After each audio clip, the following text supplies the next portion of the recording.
10년이면 강산도 변한다 그랬는데 10년 묵은 원한의 결말은 어떻게 됐을까요? 최단비 변호사님. 네, 지난 11일 오전 9시였습니다. 50대의 여성 서 씨가요, 경기도 김포의 한 아파트 7층 엘리베이터 앞에서 75세의 남성 김 씨를 상대로 염산을 뿌리고 흉기를 휘두르는 범행을 저질렀습니다. 이 당시에요, 이 남성 김 씨 같은 경우에는 염산을 맞지는 않았어요. 하지만 휘두른 흉기에 오른팔에 자상을 입었고요. 아이고. 그런데 문제는 이 엘리베이터 앞에 이 남성 김 씨뿐만이 아니라 이 아파트의 주민인 여성 2명도 함께 엘리베이터를 기다리고 있었습니다. 네. 그래서 이 서 씨가 뿌린 염산에 이 주민 여성 2분, 이 전 씨와 강 씨가 각각 얼굴과 발 부위에 1도 화상을 입었고요. 아우 세상에. 이 1도 화상을 입으신 이 2분은 이 범인인 서 씨와 전혀 일면식도 없는 관계였다고 현재 알려져 있습니다. 네. 다행히 이 3명은 모두 현재 병원에서 치료를 받고 생명에는 지장이 없는 상태였고요.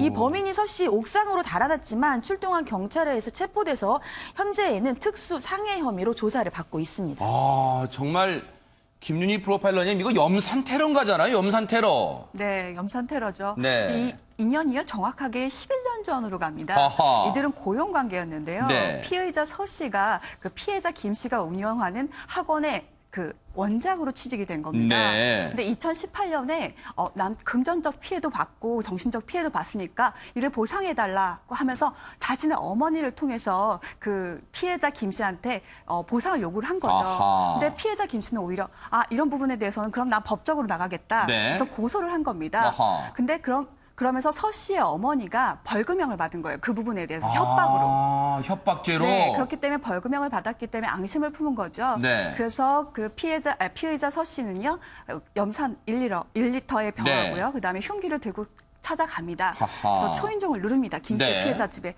그러고 나오자마자 흉기를 휘둘렀던 겁니다. 하하.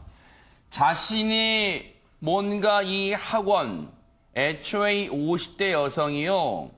75세 된 학원 이사장의 그 학원의 원장으로 있었는데 그때 자기가 금전적, 고용관계 때 금전적 문제가 있었으니까 보상해달라. 그걸 어머니를 통해서 얘기했다는 거예요. 그런데 되레 이사장이라는 사람이 어머니를 협박죄로 고소했고 실제 벌금형이 처해지니까 여기에 이제 분을 품은 것 같습니다. 경찰 얘기 들어보시고 이어가 보도록 하겠습니다. 가해자랑 피해자가 한 10년 전쯤에 이제 고용관계에 있었어요. 학원을 운영했거든요. 그 피해자분이. 네네. 네, 학원 운영하면서 이제 이 가해자가 학원의 원장으로 고용이 됐었어요. 네, 그 과정에서 이제 어떤 금전적인 부분이 좀 분쟁이 좀 생겨가지고 네. 이제 최근에 이제 뭐 그 소송 와중에 그 어머님이 그 가해자의 어머니죠. 가해자의 어머니가 이제 그 뭐 협박한 부분이 좀 나와가지고 그걸로 벌금을 받은 게 있어요. 그것 때문에 앙심 품고서 걔랑 이렇게 염산 준비해가지고 이제 범행이 된 거예요. 염산을 뿌렸잖아요. 같은 층에 이제 계시다가 염산 뿌리는 거에 맞으신 거예요. 그 2분은 이제 관련 없는 분인데 네. 같은 층에 사시는 분들이라서 엘리베이터 앞에서 그랬거든요. 한 분은 이제 원래 당사자분은 이제 찔리시고.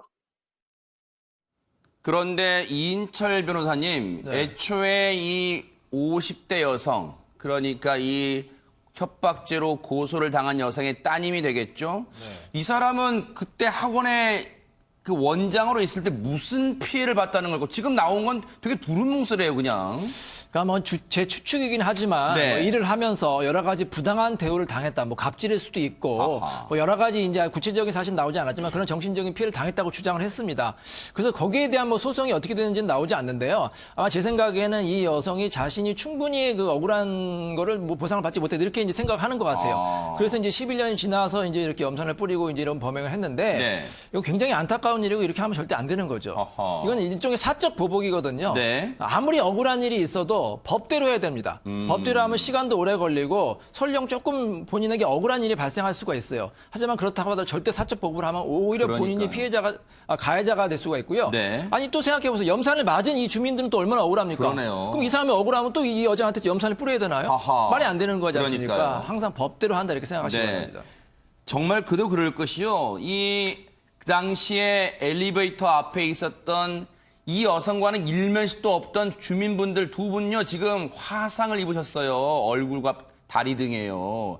정말 염산이 얼마나 무서운가를 다시 한번 일깨워주는 그런 끔찍한 사건이었는데, 김동철 교수님, 아니, 염산을 가지고 테러를 할 생각, 이런 끔찍한 일을 할 생각 어떻게 생각할까요? 이런 생각을. 이제 이런 범죄 유형들이 저희들이 얘기하는 범죄가 이제 그 분노 범죄라고 얘기를 많이 하잖아요. 네. 이제 분노 범죄는 뭐냐면 격강된 분노가 계속 내면적으로 쌓여 있습니다. 네. 쌓여 있다가 극단적인 어떤 형태로 인해서 범행을 저지르는 부분들인데, 네. 자 그러면 이게 이제 내면에서 억눌려 있던 어떤 방아쇠가 빵 터지면서 네. 결과적으로 상당히 심각한 문제가 이제 발생이 됐잖아요. 아하. 자, 이게 염산 테러라는 게 상당히 위험한 부분들인데 네. 그러면 왜 이렇게 염산 테러를 할 정도로 격양이 되어 있을까? 네. 이게 분노 조절이 안 된다는 얘기거든요. 아하. 예전부터 이게 억눌려 와 있던 감정, 네. 지금 이제 관계를 보면 갑과 을의 관계로 보입니다. 네. 자, 재단 이사장이고 네. 그리고 고용된 원장이고. 네. 근데 이런 것들이 법적으로 해결이 되지 않고 네. 중간에 소통 창구가 없이 네. 개인이 뭔가를 계속 억눌려 있다가 해결하려고 했던 것들이 네. 뭔가 창구가 없는 거죠. 소통해 줄 네. 수 있는 사람이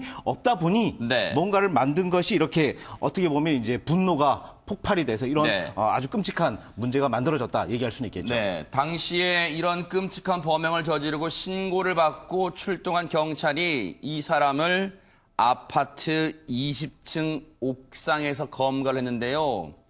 최단비 변호사님, 검거 당시에 보니까 염산 1리터 가운데 절반 정도가 여전히 남아 있었대요. 이 정말 아찔하고 끔찍합니다. 이 여성은 어떤 처벌을 받아야 될까요? 일단 이 염산 같은 경우에는 굉장히 위험한 물건입니다. 지금 절반 정도가 남아 있었고 염산 같은 경우에는 얼마나 양을 뿌렸는지에 따라서 그 상해가 정도가 더 심각해질 수도 있는 것이고요. 아하. 그 사람이 옥상에서 체포가 되지 않았으면 그 일반 아파트의 다른 주민에게까지도 위해를 가할 수 있는 상황이었죠. 네. 그렇기 때문에 현재 특수 상해 혐의이고요. 이 아하. 특수 상해라고 하는 것은 위험한 물건을 가지고 다른 사람에게 상해를 입혔기 네. 때문에 적용되는 범죄로서요. 현재 네. 특수 상해 혐의로 체포돼서 조사를 받고 있습니다. 네. 이게요, 특수상해 정도에서 끝났기에 망정이지, 정말로 여러분, 예전에 무슨 황산 테러다, 염산 테러 여러 차례 사건이 있었습니다. 정말로 자칫 잘못하면요, 생명에도 위협을 가할 수 있는 그런 끔찍한 사건입니다. 정말로 죄값을 달게 받기를 지켜보도록 하겠습니다.